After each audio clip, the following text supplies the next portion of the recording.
Good afternoon. It is Monday, November 10th, 2025. We have a lot to get through in today's weather forecast because we have that area of low pressure bringing much colder temperatures along to go with heavy lake effect snow coming off of Lake Michigan, Lake Ontario, Lake Huron, as well as Lake Erie, causing a lot of problems this afternoon with colder air seeping down into the Gulf Coast states like Florida. And then, of course, we're going to be talking about a powerful atmospheric river-like storm that is going to be impacting California, Oregon, and Washington, expected to bring heavy mountain snowfall along to go with strong winds and some flood concerns as well. So we have a lot to get through in today's update. Now, when we take a look at the satellite imagery here across the United States, we have a lot going on right now with that bowling ball area of low pressure that is impacting the Appalachians, the Great Lakes, and the Northeast, bringing a lot of unsettled weather, heavy lake effect snow coming off of Lake Michigan, Lake Huron, Lake Ontario, Lake Erie, causing a lot of problems, including Lake Superior here, seeing the cloud cover there, all thanks to this cold, bittery air that is coming in out of the north, out of Canada, and impacting the Gulf Coast states here like Florida. Although it is dry in Florida, it is much drier and colder as well, thanks to that trough. But on the other side of the nation, in the Four Corners region, including for California, we have a nice area of high pressure helping to lead to a lot of sinking. We have warming out there right now.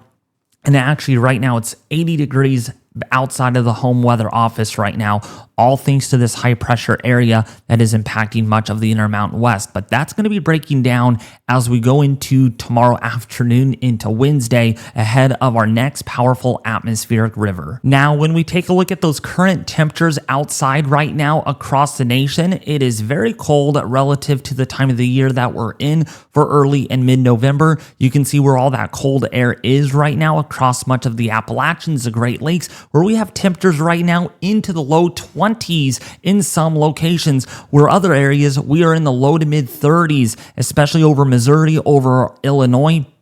So definitely feeling like winter for this time of the year, and we're seeing temperatures that are feeling like late fall, early winter across Florida and the deep south here, with those temperatures that are in the mid 50s to as warm as the low 60s. Yeah, you can't even find 70s here in Orlando, Florida, all thanks to this colder air that is seeping in out of the north. But that's going to be short-lived because the pattern is going to be changing.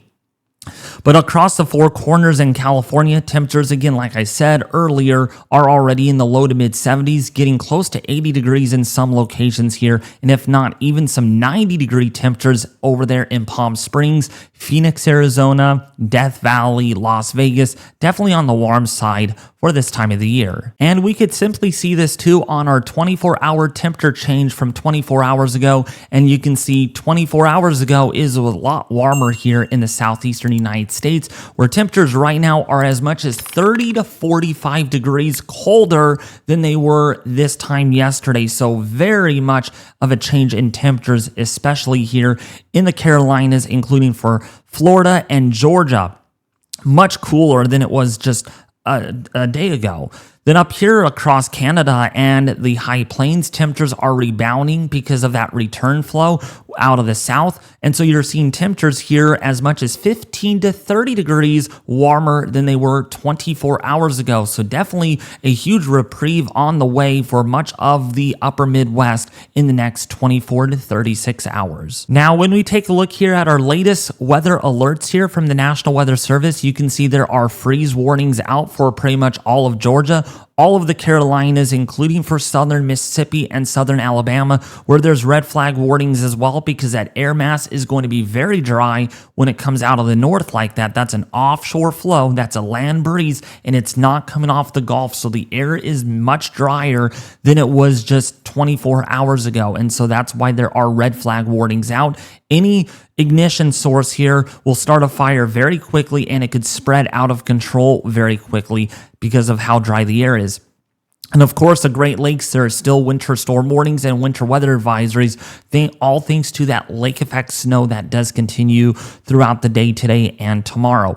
And then, of course, across California, there are winter storm watches, high wind watches out because of that storm system. And I do expect a lot more weather products get issued here and across the Bay Area and the Central Valley due to strong winds that are anticipated. So it wouldn't surprise me if we do get some flash flood watches, some wind advisory products, even some high wind warnings up here in the northwestern end of the state of California, and even along the coast of Oregon and Washington. So now, with that being said, let's take a look here at our 500 millibar jet stream forecast in the mid and upper parts of the atmosphere, because this gives us a pretty good idea with what the atmosphere is currently doing and what it's going to be doing into the future. So clearly what we have right now over the next 12 to 18 hours is this big trough of lower pressure. This is pretty much where the polar vortex is right now, over the Great Lakes, over the Appalachians, over the northeast and eastern seaboard, bringing that in unsettled weather, colder temperatures, and some gusty winds, especially down here in Florida where that jet stream is strongest. But that's not going to last for too long, because this trough is going to be moving out and this ridge is going to try to be nosing in over the next couple of days, and that's actually going to bring up our temperatures in the Midwest. You're seeing 20s and 30s now. In a couple of days, you're going to be like, where did the cold weather go? Because it's going to be warming up pretty darn quickly. And then, of course, for California, by Wednesday night into Thursday is when that big storm system comes in. And I'm telling you right now, it's going to be a big doozer for much of California. And that's basically some of the discussion that we will be talking about in this update as well. So you can see here by Wednesday afternoon that jet stream increases here over much of California. You can see falling heights with flow out of the southwest that indicates that the system is getting closer. Here is our ridge axis that is in place right here. And then here's another trough that is going to be moving into the northeast. And so when one trough tries to amplify, the ridge tries to amplify, and we get another trough that amplifies off the California coast. And that's what ends up happening here. And you can see that here by Thursday afternoon into Friday here. I want to make sure I got this is the latest model run from the Euro, showing us that trough here moving into California here with pretty good southwesterly flow and upper level jet stream dynamics. So that's why we're looking at some strong winds, some heavy rainfall, and some really heavy mountain snowfall over the higher elevations of the Sierra mountain range of South Lake Tahoe. If you're in Bear Valley, if you're in Heavenly Valley, if you're down here across Yosemite and point southward into the Tehachapi's, we're looking at some high elevation snow there too. Okay, so keep that in mind as we go forward here in time with our forecast. The trough moves through, and then, of course, things dry out as this becomes a closed low. But really, that low doesn't launch that we were first thinking into the Midwest. Instead, it's going to be a cutoff low as we get a nice, good ridge of high pressure that builds to the north of the system. You can see how this translates over the next 5 to 7 days here on the model. Really not much of a dynamic situation here at all because of this persistent northwesterly flow here over the northeast over the next several days. And that's going to help to open the door for this ridge to slowly nose in. And you can see this eventually really transiting much of the Midwest. No Arctic outbreaks. That's all we need to know here. So now, let's take a look at your precipitation radar reflectivity forecast, and you can see here with what's going to happen. Again, any leftover lake effect snow will be on the decrease overnight tonight into the day tomorrow, leaving behind nice quiet weather across much of the eastern half of the United States. And all eyes on deck here if you are in California, like Oregon, Washington. We're looking at a powerful storm system here, and this one's been showing some aggression on the European model. And you can see this here, some moderate to heavy rainfall, strong winds that can blow down trees and power lines. We're talking about a monster storm system hitting California.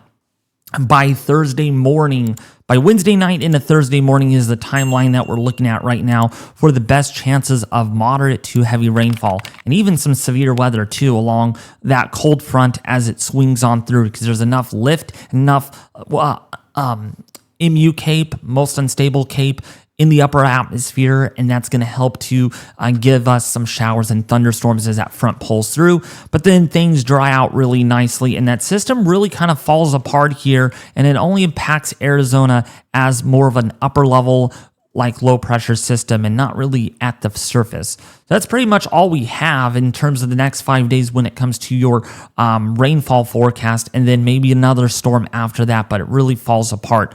And then maybe something that we'll need to watch down the line for the Great Lakes, but that doesn't look to be all that significant when it comes to a snowfall perspective. Now, how much rainfall could you expect here across much of the west? Again, whatever is left here is lake effect snow over the next 12 to 18 hours, and that's pretty much it. But across much of California, Oregon, and Washington, we're looking at anywhere between about 2 to 5 inches of rainfall. Actually, more like 2 to 4 inches. Some of the heaviest amounts here could exceed 4 inches in some of these areas, but most likely anywhere between about 3/4 of an inch to maybe an inch and a tenth across much of the Central Valley, as you can see here. You can see right here in Sacramento, maybe 1.25 inches, and some of the higher elevations here in the form of snow will likely be around 2 inches of QPF. So now, how much snowfall, additional snowfall for the Northeast? Well, you can see here clearly anywhere between about 8 to 9 inches of additional snowfall expected through tomorrow morning and tomorrow afternoon, but really not a whole lot expected from here on out, which is great news. Some isolated areas could exceed another 8 or 9 inches, maybe almost a foot, but that's going to be very isolated in nature with the lake effect snow that is continuing. But really, it's going to be California and much of the Pacific Northwest here expecting about a foot, with California expecting looks to be about 2 feet of snowfall between Wednesday night all the way into Thursday morning, or Friday morning, there is what we're anticipating. Now, when we take a look at that wind forecast of sustained winds over much of the Intermountain West, of course, the Great Lakes going to deal with some strong winds as well, especially along the shores here of Lake Michigan, as well as Lake Erie. You might see winds between 15 to 25 miles an hour over the next couple of days as that low pressure departs the area. But it's going to be really California that's going to need to be paying close attention to how strong these winds are going to be. That's in my neck of the woods. Going to be a stormy Thursday, it looks like, and even Wednesday night, perhaps. And so these winds are going to get really strong here. These are sustained winds in about 30 to 40 knots along the coast. So when you convert that to miles per hour, it's certainly up there in the 40 to almost 50 mile an hour range. So yeah, we're talking about some strong winds. And even across the Central Valley here, really increasing overnight Wednesday into Thursday. We're looking at sustained winds here anywhere between 20 to 25 knots, or about 23 to 29 miles an hour, close to 30 perhaps, even briefly, as this front passes its way through. And that's going to lead to some power outages, some downed trees and power lines as well, and even some flooding due to how heavy the rainfall is going to be with that system. So keep that in mind. Going to be a stormy Wednesday night into Thursday for some locations, or for most locations, that is, in California. Now, with that being said, I sure hope you like the graphic that I'm about to present you all in this part of the video here for the upcoming atmospheric river storm that's going to be impacting California Wednesday night all the way through much of Thursday into Friday. And so anything here is correlated to your color code on this key that I've created. And this is not a National Weather Service product at all. This is actually handcrafted, hand created by me. And the forecast is valid from pretty much Wednesday, 0Z, which is tomorrow afternoon, all the way through Friday morning, okay? Again, all the way from tomorrow afternoon all the way through Friday morning, based on, again, how the storm sets up. It goes from northwest down to the southeast. And so if you are under the yellow area here, there's a storm advisory. This means wind gusts that I do forecast here between most models, indicating 30 plus miles an hour. Rainfall amounts right around 3/4 of an inch. And if this were for the mountains, this would mean 6 or more inches of snowfall, and the storm duration would be 3 or more hours. Now, this does not mean all of this will come true. There's a threshold that has to be met, and right now it's mainly rain and wind driven threshold down here in Fresno and the Acampo, as well as Lodi and Stockton. Now, areas in orange here, that means there's a storm watch. That's what I'm forecasting here, based on a higher level of confidence at wind gusts of at least 40 miles an hour, and rain amounts up to 1.25 inches are anticipated. Storm duration here would be 6 hours or greater, and flooding would be possible. Now, areas in red, this is where it gets pretty serious, like the Salinas Valley, Santa Cruz Mountains, as well as the northwestern portion of California and along the Sierra Mountain Range. I'm expecting wind gusts here up to 55 miles an hour or greater, or rainfall amounts greater than 1 3/4 inches, and snow amounts, especially for the mountains, up to 3 feet or more. That's pretty much what I'm anticipating. And the storm duration would be 12 hours or greater. Severe weather outbreak possible if this was the summertime event, like dry lightning. We're not expecting that, by the way. And flooding would be likely, especially along the coastal ranges. So that's something to consider here. And I don't think we're going to get to extreme warning. I don't think that's going to happen, because if that happens, that's like once in a 5 or 10 year storm event for California. But anyways, if you did find this video very helpful, detailed, informative, and life-saving, especially with California getting more needed rainfall along to go with strong winds and the cold weather that has been impacting the Great Lakes, again, if you did find this very helpful, detailed, informative, and life-saving, please subscribe to the YouTube channel, folks. We are inching closer to 70,000 subscribers, folks. It's a bit of a milestone, but the biggest milestone yet on the channel will be once we hit 100,000 subscribers. And I believe we could do it this winter or even next summer for hurricane season. But you can only do that to stay up to date here if you do subscribe, share, and like, and also leave a comment in the section below. As always, have a great rest of your Monday here. I'll be back in the home weather office tomorrow with another detailed update here as far as our atmospheric river goes. Because, of course, I'm here to cover any significant weather across the United States, any time of the year,